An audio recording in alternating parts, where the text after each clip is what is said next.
자, 반갑습니다. 오늘부터 여러분들과 함께 배우게 되는 게 바로 서양 음악사입니다. 현재 1학년 주제 선택으로 하고 있는 과목인데 여러분들과 함께 알면 좋을 것 같아서 지금 이 수업을 준비를 했고요. 이 서양 음악사라는 것 자체가 여러분들이 볼 때 음악에 대한 역사라고 보시면 되겠습니다.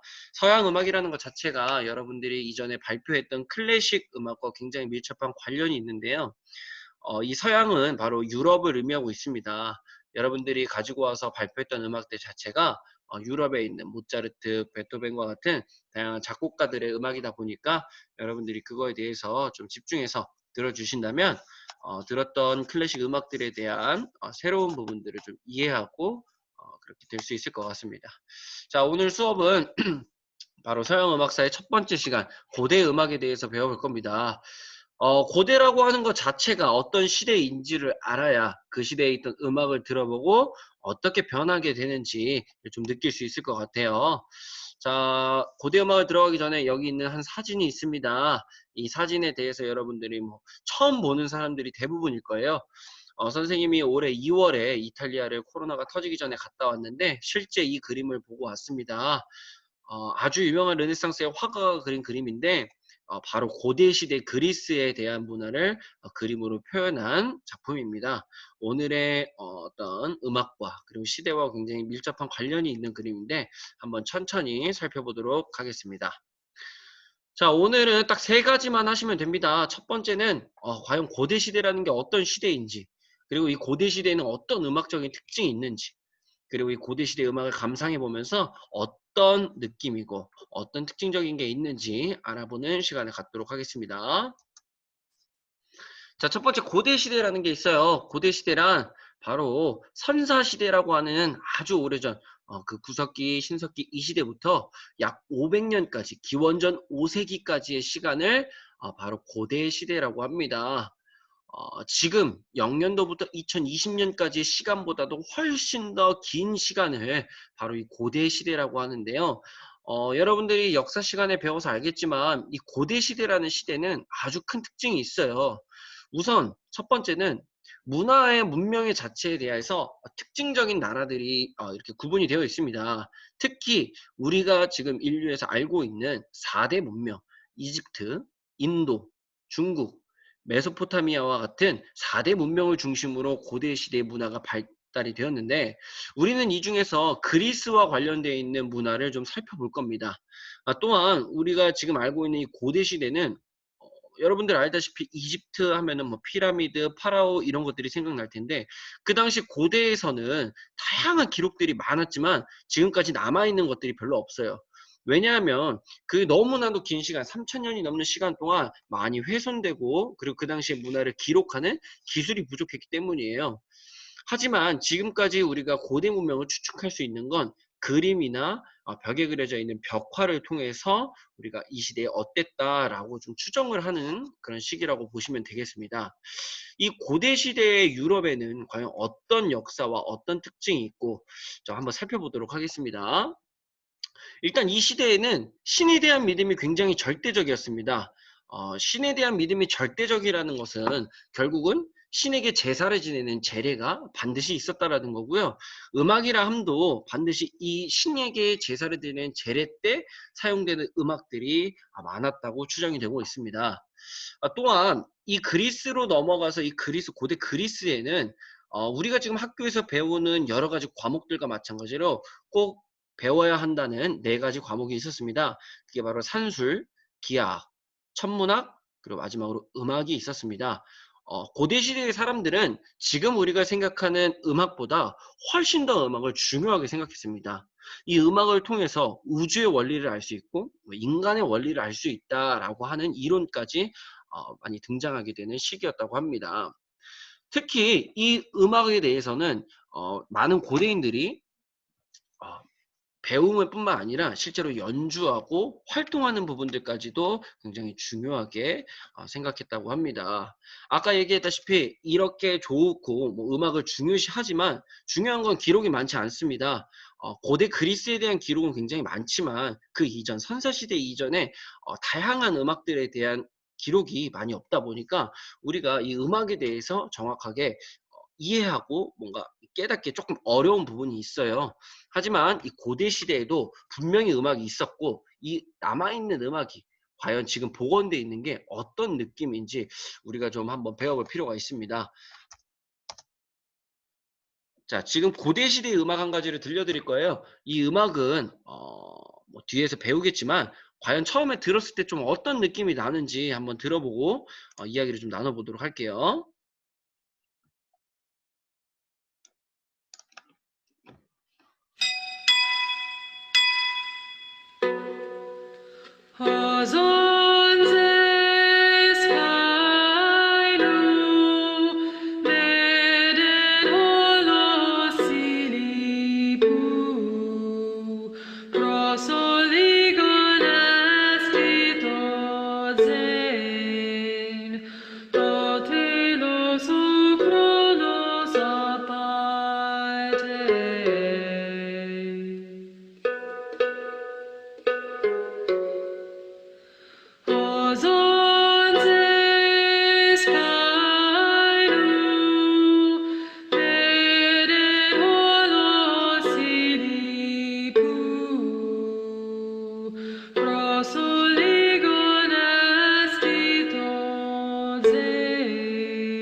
자, 지금 들은 음악이 바로 고대 시대라는 시대의 음악입니다. 이 음악은 과연 어떤 느낌이 들었죠? 뭔가 신비하고 지금 듣는 음악과는 굉장히 다른 느낌의 음악이었죠. 이것은 음계뿐만 아니라 그 당시의 시대적 배경과도 굉장히 밀접한 관련이 있습니다. 자, 이 음악이 과연 어떤 음악인지에 대해서 한번 좀 배워보도록 할게요. 자, 방금 들었던 음악을 바로 세이킬로스의 노래라고 합니다. 비문이라고 써 있는 것이 왜 비문이라고 써 있냐면 여러분들 오른쪽에 있는 사진을 보면 한 돌이 있는데 그 돌에 자세히 보면 다양한 고대 문자가 기록되어 있습니다. 자, 방금 들었던 노래가 바로 이 비문에 기록되어 있는 노래인데요. 지금까지 존재하는 고대 그리스 악보 중에서 가장 곡 전체가 온전히 남아있는 유일한 음악이라고 합니다. 인류에서 가장 오래된 음악이라고도 꼽고 있어요. 기원전 200년에서 한 지금으로부터 한 100년, 한 거의 1000년, 2000년 정도 전에 작곡된 곡으로 추정하고 있습니다. 작곡한 사람이 누구인지는 절대 알 수 없죠. 하지만 이 돌에 적혀 있는 비문에서 세이킬로스라고 하는 사람의 이름이 있습니다. 그래서 이 곡이 세이킬로스의 노래라고 이름을 붙여서 남아 있는데요. 고대 문자를 해석해 보니 가사의 내용이 이렇습니다. 죽은 아내, 에우테르페라는 죽은 아내를 추모하는 곡일 것이다. 또는 에우테르페라고 하는 그리스의 신은 무사를 찬양하는 노래일 것이다. 라는 추측의 두 가지가 있습니다. 하지만 지금까지는 앞에 죽은 아내 에우테르페를 추모하는 음악일 것이다. 라고 추측하는 음악입니다. 자, 이 음악 자체가 뭔가 우리가 지금 보는 악보로 남아있는 것이 아니라 굉장히 간단한 문자로만 남아 있어요. 하지만 그 가사와 음표를 대충 추측해서 만든 노래라고 보시면 되는데요. 이 음악 자체가 뭐 방금 들었다시피 느낌이 어땠죠? 예, 뭔가 고대니까 신비롭다, 뭔가 생소하다라는 느낌에서 이제는 이 곡이 만약 그 죽은 아내, 세이킬로스라는 고대 사람의 죽은 아내를 추모하는 음악이다? 그 죽은 아내를 기리면서 쓴 음악이다? 라고 생각하면서 들으면 과연 곡이 어떨까요? 지금 우리가 듣는 음악과 비슷한 느낌이 드는지 한번 다시 이따 들어보도록 하겠습니다. 자, 고대에도 여러분들 지금과 같은 악기가 존재했을까요? 맞습니다. 지금 보이는 이 세 가지 악기가 바로 고대의 대표적인 악기인데요. 자, 어떤 악기가 있었는지 한번 살펴보도록 하겠습니다. 자, 첫 번째 리라라고 하는 악기입니다. 왼쪽 사진에서 보다시피 지금 하프처럼 생겼죠. 고대 그리스에서 정말 빼놓을 수 없는 악기라고 합니다. 그리스의 아테네에서 이 리라를 배우는 것이 교육의 핵심이었고 음악을 배운다 바로 리라를 연주할 수 있는 것이 기본이라고 봤다고 합니다. 특히 이 악기는 아폴로라고 하는 신전에서 주로 제사를 지낼 때 사용되었던 악기라고 보시면 됩니다. 자, 리라 말고 맨 밑에 있는 키타라라고 하는 악기가 있어요. 자, 리라처럼 현을 이렇게 뜯어서 연주하는 악기입니다. 리라보다 훨씬 커요. 리라는 앉아서도 연주할 수 있지만 리라는 반드시 키타라는 서서 연주해야 될 정도로 컸다고 합니다. 리라의 큰 형태로서 이 악기는 특히 군대가 행진하거나 종교의식 또는 극장에서 주로 사용된 악기라고 합니다. 이제 비슷하게 생겼죠. 자, 세 번째는 이제 아울로스라고 하는 악기입니다. 여러분들 이 두 악기는 리라와 키타라는 현악기로 뜯고 이렇게 연주를 했지만 아울로스라고 하는 관악기가 있습니다. 부는 악기이면서도 대가 두 개로 되어 있어서 특히 두 개로 연주하는 특징적인 면모를 보이는 악기인데 이 악기는 수레의 신 디오니소스의 신의 제전에서 주로 사용되었다고 합니다. 그래서 뭔가 이 세 가지 악기가 고대에서 연주될 때 그 사용되는 목적에 따라서도 다르고 연주법에 대해서도 많이 다른 차이점을 보이고 있습니다. 자, 이 악기 세 가지뿐만 아니라 방금 이 세이킬로스의 노래 자체가 여러분들 내용이 죽은 아내를 추모하는 음악 플러스 방금 배웠던 세 가지 악기 중에 여기에 나오는 등장하는 악기가 하나 있어요. 자, 우리 그거를 한번 생각하면서 한번 다시 들어볼 건데요. 노래의 느낌. 과연 세이킬로스가 그의 아내를 어떻게 추모하고 있는지, 그리고 두 번째는 고대에 사용됐던 악기 중에 어떤 악기가 사용되는지 한번 들어보도록 할게요.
자, 이 세이킬로스의 노래에서 등장하는 악기를 먼저 이야기해 봅시다. 우리가 방금 세 가지 악기를 배웠었는데요.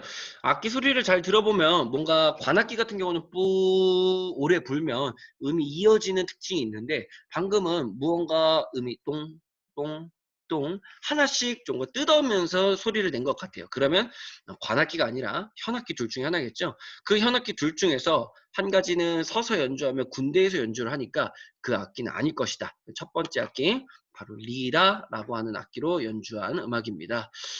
그리고 또 음악의 내용을 좀 알고 들어보니까 세이킬로스가 뭔가 자기의 죽은 아내를 추모하면서 뭔가 슬픔에 잠긴 듯한 음악이었다는 것을 여러분들도 좀 느꼈을 것 같아요. 자, 고대 음악이라 함은 사실 기록이 많지 않다 보니까 여러분들이 뭔가 깊고 심도 있게 배우기에는 조금 더 어려운 부분이 있습니다. 그리고 대부분이 가설이고 추정이에요. 실제로 기록이 많지 않다 보니까 이랬을 것이다 라고 추정하는 부분이 되게 많아서 고대 음악에 대해서는 여기까지 좀 이야기를 하고요. 특히 여러분들은 오늘 들었던 내용 중에서 가장 중요한 게 뭐냐면 자, 바로 요 이제 과제입니다.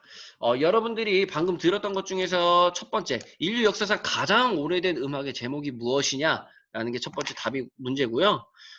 이 부분이 가장 중요합니다. 이제 오래 남은 것 중에서 기록으로 가장 온전히 보존되어 있는 고대 음악 한 가지. 그리고 두 번째는 방금 들었던 이 음악, 고대 음악을 들었을 때 나는 어떤 느낌이 들었는지, 특히 이제 내용을 알고서 들었을 때 어떤 느낌이 들었는지에 대해서 여러분들이 댓글을 달아주시면 오늘 수업이 마무리됩니다. 펜이랑 노트 준비되어 있죠? 여러분들 요거 잘 정리해서 선생님한테 댓글로 달아주시면 되고요. 이 두 가지는 선생님이 이따 따로 얘기를 해주도록 하겠습니다. 자, 오늘 수업은 여기까지고요. 여러분들 또 시험 기간이다 보니까 많이 또 긴장하고 그리고 또 준비할 게 많아서 여기서 깔끔하게 마치고 남는 시간 동안 과제 해주시고 자습하는 걸로 수업 마치도록 하겠습니다.